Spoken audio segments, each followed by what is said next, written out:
In this video, I'm going to share with you how to load a very large collection of images into our application. Loading 1 or 3 images is a very simple task, but when it comes to loading 50 or 100 images into our table view or collection view, and user starts scrolling up and down those images, it's very important that our application remains responsive, works fast, and images are not loaded multiple times from server, thus generating lots of data traffic for user. So I have prepared this very simple example with one table view and 100 images loaded into it, and you see how quickly it works. And as I scroll up and down, no image is downloaded twice. And this is because I use this library SDWebImage. It's a very popular open source project, and it allows me to greatly simplify my development process. Like it allows me to asynchronously load those images from a remote server and cache them either in memory or in memory and on the disk, and it manages that for me automatically, and it even manages automatic cache expiration. So it guarantees that images are not downloaded twice or several times from our server. It guarantees that the bogus URLs won't be retried again and again. And of course, it makes sure that the main thread of our application is not blocked and it remains to be responsive. And all of this points contribute into a very good performance of our mobile application. Unfortunately, this project is Objective-C, but I will show you how to integrate this Objective-C project into our Swift mobile app. So let's begin by clicking on this green button. Like first of all, Google for it, SDWebImage, and then click on this green button here to download a zip archive. I've downloaded it to my desktop, and once you download and unzip it, you will have this folder SDWebImage master. We will look for SDWebImage folder, and these are the header and implementation files that we will need to copy into our Swift project. So here I have my empty example. I called it, I have a type of image and a load image and cache demo. And it has view controller, and I will begin by copying this files from SDWebImage master into my Swift mobile app.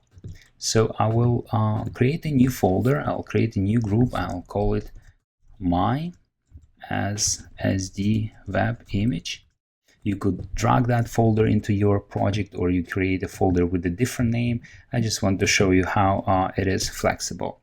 And then I'll select all files from SDWebImage, and I'll drag them into my new group. And here I want to select a destination. I want to make sure it's checked, copy items if needed.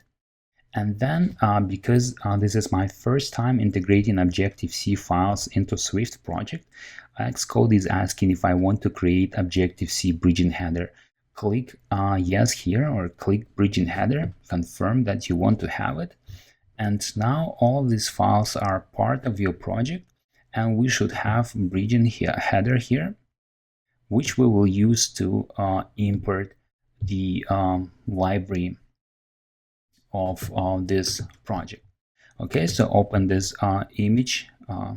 The name of the bridging header will be the name of your project, and then dash bridging header. So Xcode added it to the same folder with all of my Objective-C files. So once your bridging header, once you open your bridging header, you have to import the very important file, which is called UIImageView plus web cache. It's part of this library. So once you import this, you should be able to use SDWebImage into your Swift project. Let me quickly build this to make sure I did not make typo or anything. Yes, so it should be okay. Okay, so now when the project is integrated, I will go to my main storyboard and I will quickly create a very simple table view controller to load our images. And I will look for table view. This is my view controller, which was created by default when I created an empty Swift project.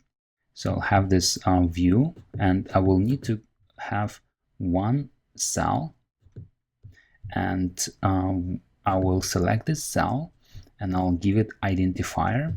So make sure you have selected the cell, and then under attributes inspector identifier, I will give it identifier my cell.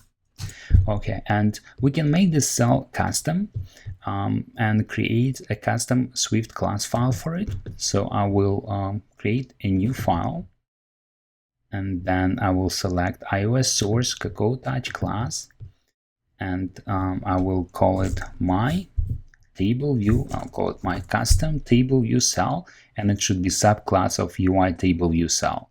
Language Swift. So I'll click on next and I'll save it.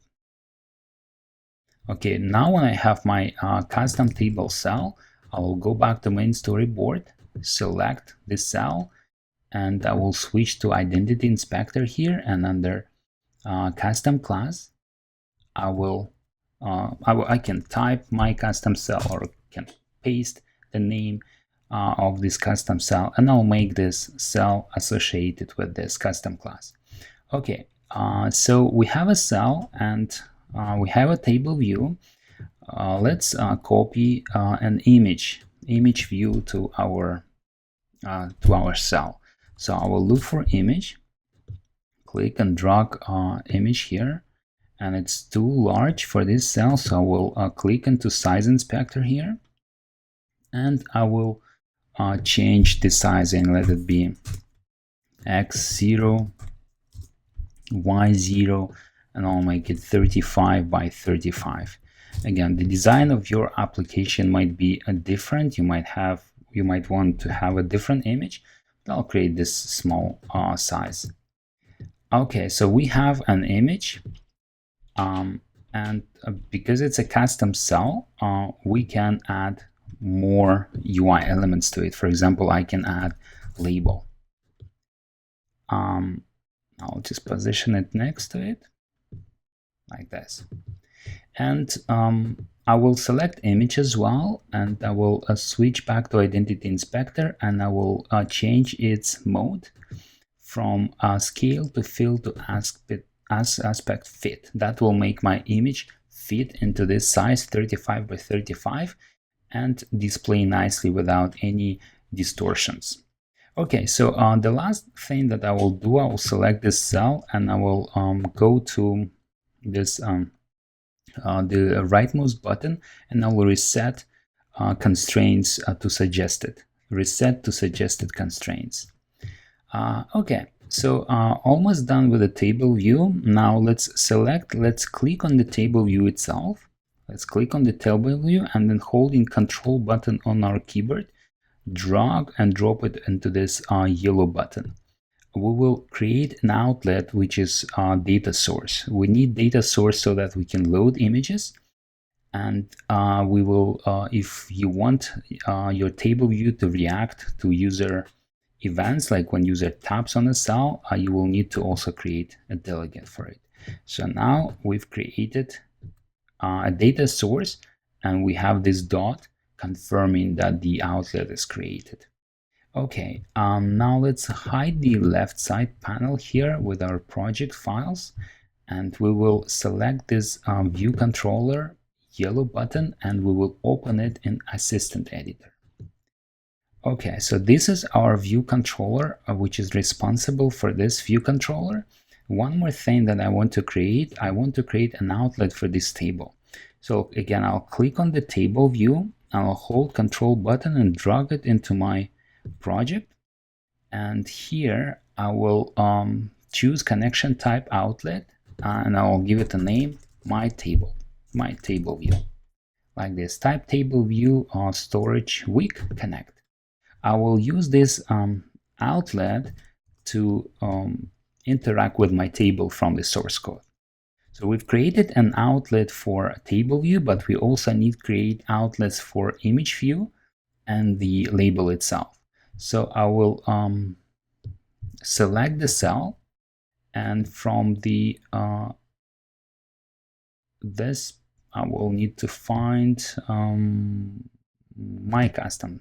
I'll need to find the controller which was assigned to the to my custom cell. Okay, so my custom table view cell, which is subclass of table view cell. Here we will need to create a couple of more outlets. So I'll select the image view, click, drag and drop into here. And this is going to be outlet, and I'll call it my image view. So one for image view. Let me select the image view, hold Control button, click and drag it here. So now it's a type of image view outlet. I'll call it my image view.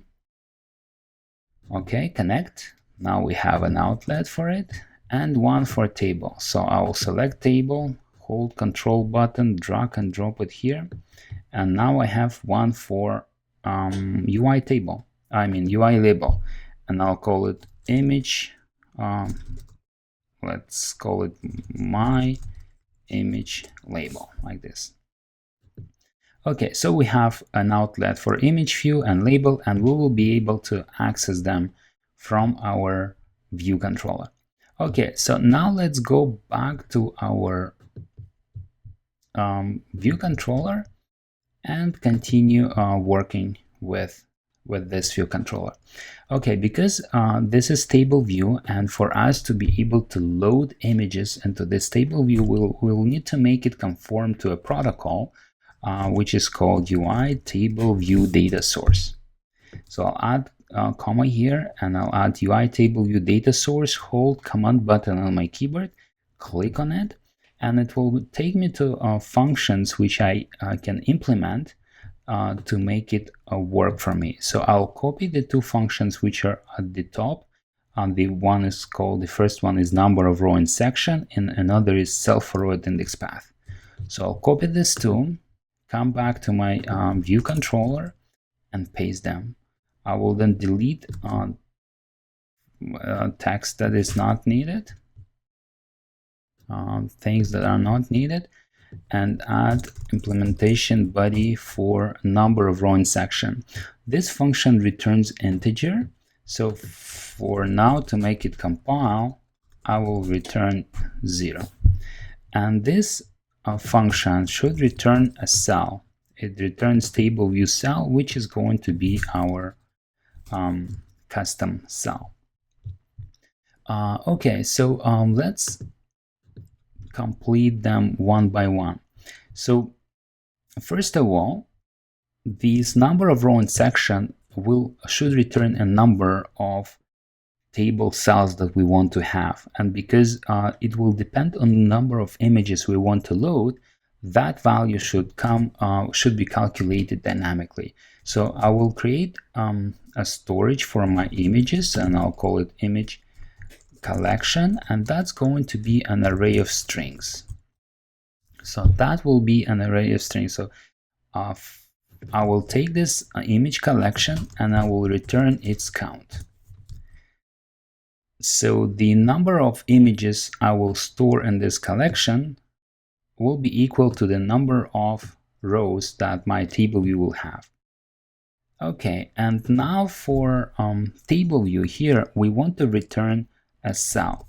So I will create a variable, I'll call it my cell, and I will use table view to dequeue reusable cell with identifier for index path. So identifier for our cell is called my cell, and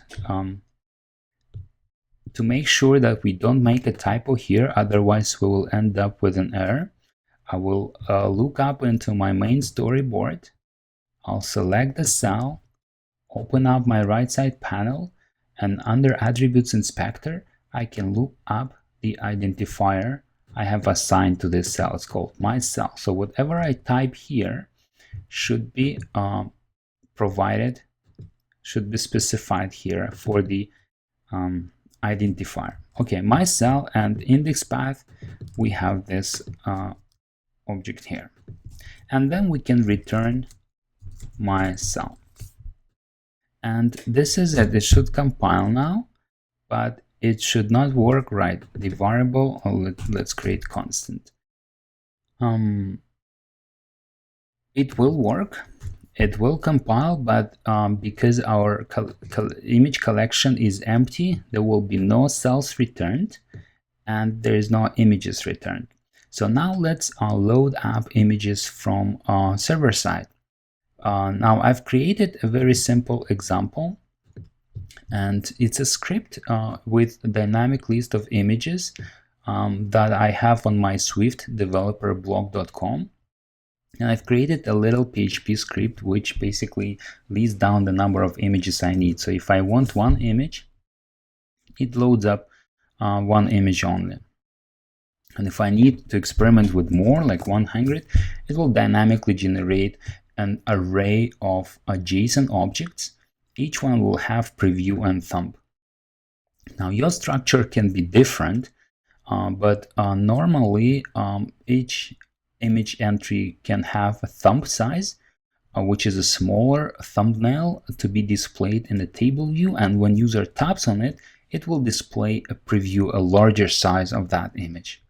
Okay, so I will use this script to return number of images that I want, and I'll switch back to my Swift code, and I will start loading images from view did load, for example. Or if you want to load images every time when your view is about to appear, you can override function view will appear, this one, and we will also use super view will appear animated. Like every time when your mobile application loads, this function will be called. Override. Okay, and from here we can call, we will create a function which is called load images, and this function will be responsible for loading images from our server side. So I'll define a new function like this. And here, to make this video a bit shorter, I have prepared a few lines of code which I will quickly walk through. So I'll copy it and paste here. So first we will need to define the server-side URL script. So that is my URL, Swift Developer Blog dynamic list of images. This is a PHP script that returns back a number of images I want. And then I add a request parameter, which is a count of images. Like I want to request 100 images from it. And then I will create a URL out of this string. And then I will create a mutable URL request out of this URL. And then I will specify that this request is going to be HTTP GET rather than HTTP POST. Okay, and then I'm ready to execute this HTTP request. And for that, I will use data task with request. And I will need to make it resume. Like this. So once I have it, once I execute this data task with request, I will get back from server data, response, and error. If error takes place, we can display an alert message to a dialog message with the error details. I won't do that. I will simply return and print out into my console, Xcode console, the error object to see why it failed. Otherwise, I can convert the data that server side sent, and the server side sends back as a JSON array of objects. So I will convert that JSON array of objects into an array of dictionaries. And to do that, we will use this syntaxes. So basically, I will use do and try, like this, do, try, and then we will use catch, and then we will say let error as ns error, and then if we need to print that error, I will print error, and I can read its localized description. Okay, to make it a little look nicer, so we have do and catch, and then we will take the data object, and then we'll take data object and we convert it into array, Swift array, and that will be stored into converted JSON array. So we will use if let, basically if the result of this conversion contains value, this converted JSON will now be an array of array of JSON objects. And what I will do then, I will iterate through this array. So I will use for loop. I will for each item, image item in the converted JSON array, and that's going to be an S dictionary of key value pairs. Both of them are going to be strings. And I will append, from each image item, I will grab the item with the name thumb, with the key thumb, and I will store it in my image collection. So when this for loop executes, my image collection will be populated with the URL for the thumb images, for this thumbs URLs. Okay, and now once this is done, I can reload my table view and display images. So I will, and because this request, because data task with request is performed in a background, like it will have an asynchronous, this task will be an asynchronous, and if I want to communicate back to the main thread of my mobile app, I will need to dispatch a new asynchronous task on the main queue. So here I'm making use of my table view, and I call reload data. So as soon as reload data is called, this function's number of row and sections and cell for row index path will be triggered. So first one will be a number of row and section triggered. That will return the number of images stored in our image collection. And then for each image, a new cell will be created or will be dequeued. And now we will customize this cell because we are creating and returning an empty cell. Each of our cells, like if we look into my custom cell, each of our cells has image view and a label, and we are interested in my image view. So let's go back here, and I will say my cell, and then I can type my. It doesn't see it. Why? Oh, because I need to do it like this. So I will dequeue reusable cell with identifier as my custom image cell. Now it should be able to see my image view. Yes, it's here. And then my image view, and then I can access image, and I can set it to a new image. Right. And the first image that we want to set is no image, like a default image that is not loaded from the internet, but is loaded from our mobile app. This is to let users see that this is image placeholder, and once that image once an image from internet is loaded, the placeholder image will be replaced with no image. And on my desktop, I have found on the internet a no image placeholder, so I'll select that no image file, drag and drop it into my project, copy items if needed, finish.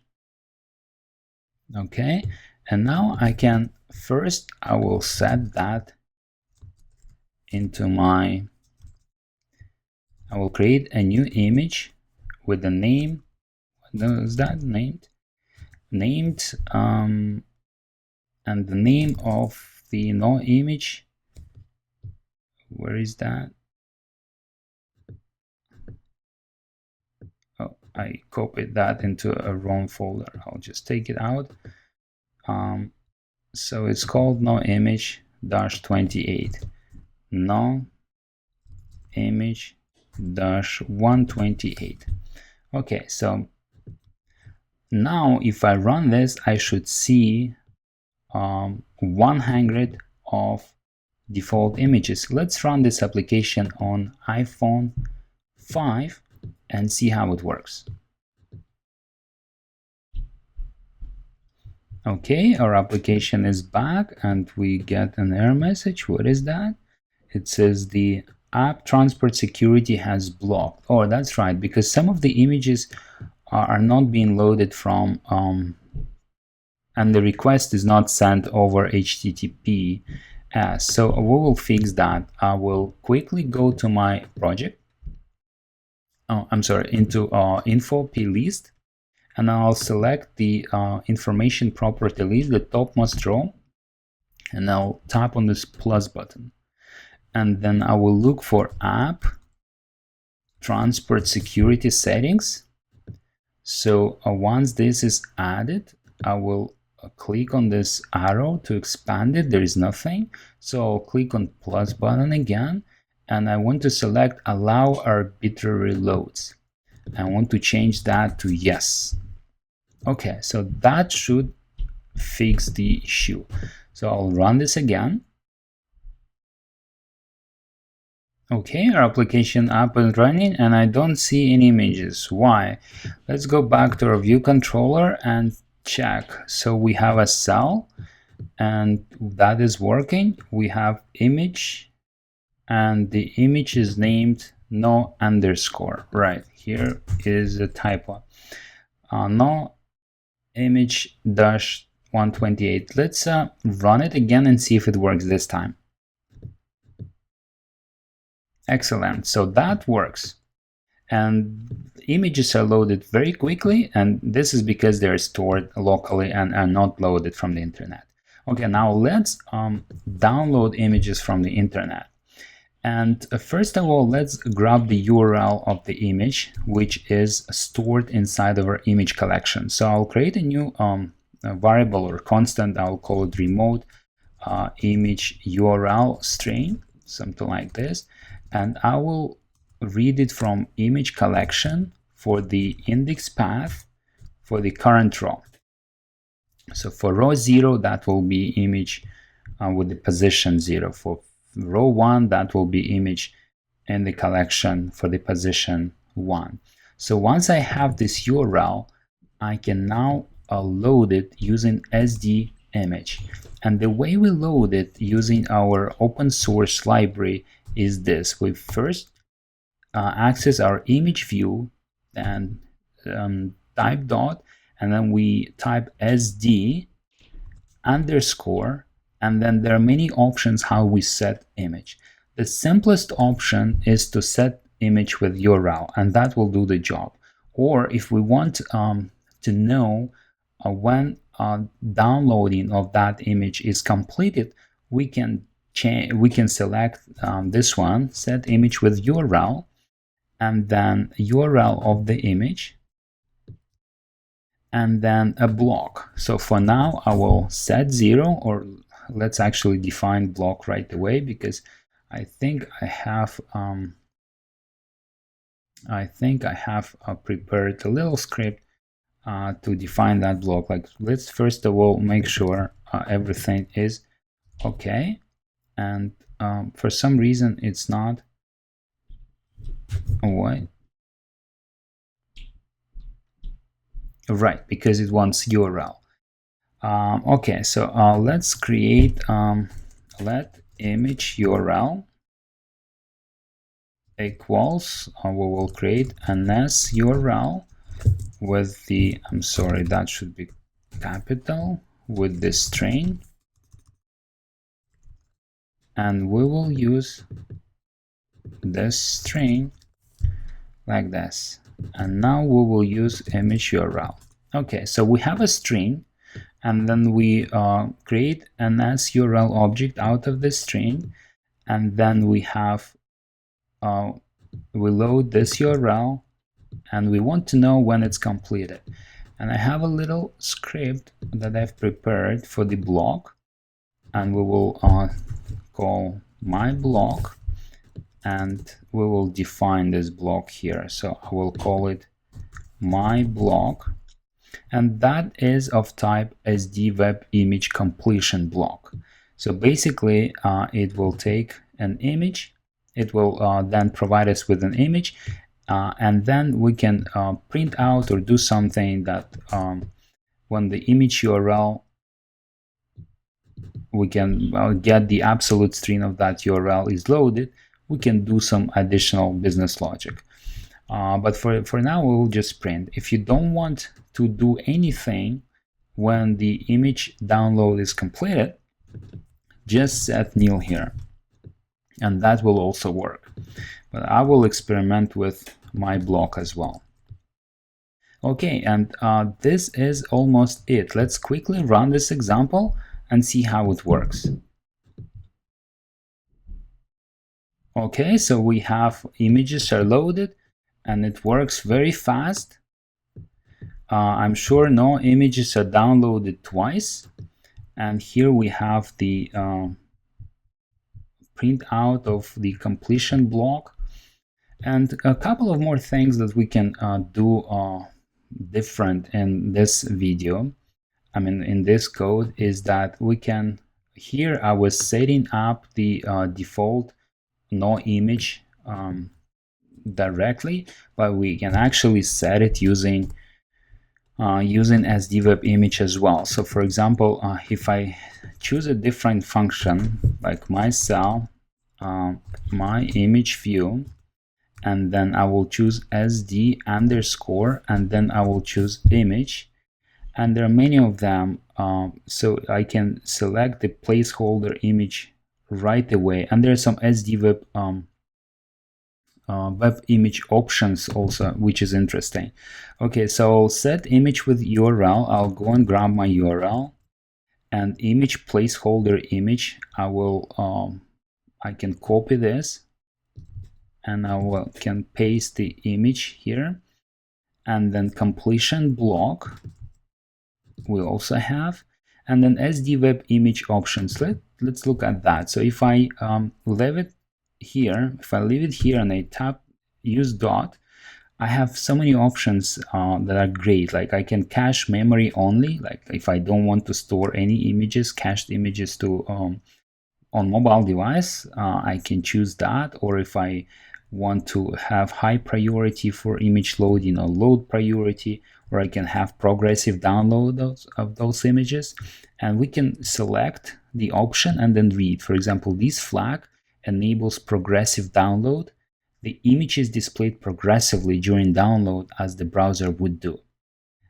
So let's choose that, and it will also set the placeholder image for us, so we don't have to do it on a separate line here. So let's run this example and see if that works. Where is it? Yeah, here. So it works, and images are loaded. And another nice to have option that we can quickly add an activity indicator to our example, just to have an activity circling in the middle of the screen, letting user know that something is being loaded. So I'll create a new variable, and I'll call it my activity indicator, and that's going to be UI activity indicator view. We'll create an empty view for now, and then inside of view.load, or inside of view will appear just before images are starting to load. I will center it in the middle of my view center, and I will make it hide when it stops. So I will hide when stopped is true, and I will change its style. My activity indicator, I'll activity indicator style, I can choose equals gray. I will set it to gray style, and finally I can start loading. My activity indicator start animating, and before actually start animating, I will add it self view, add subview.